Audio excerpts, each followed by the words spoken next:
objektif, rasional, ya. Bagaimana sebaiknya kita menentukan pilihan itu. Kalau Adinda semuanya perhatikan 2019 ini, isu politik yang dikembangkan adalah isu-isu yang saling berhadapan. Itu bahaya sekali. Islam, non-Islam, ya. Ada lagi isu tentang miskin kaya. Ada lagi isu tentang PKI non-PKI. Apakah menurut Adinda semua isu-isu ini tidak membahayakan kita ke depan? Ya kan? Itu pertanyaannya. Kalau saya ini berbahaya sekali. Coba bayangkan Islam dan non-Islam kalau itu kita kembangkan. Begitu selesai pemilu, ini akan panjang. Orang yang non-Islam, yang mayoritas non-Islam Sulawesi Utara, Bali, Papua, Maluku, itu akan pecah. Tidak mau bergabung sama kita.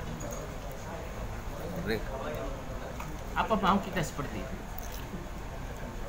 Belum lagi ada masalah antara kita di kelompok Islam ini. Antara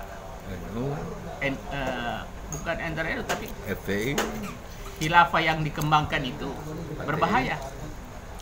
Ada paham-paham yang dikembangkan itu berbahaya, ya.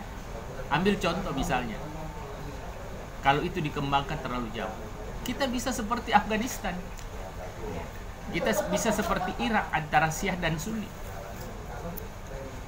Nah, itu lagi penyakit kemudian yang akan muncul kalau toh itu bisa disatukan. Antara kita pasti berhadapan yang Islam ini.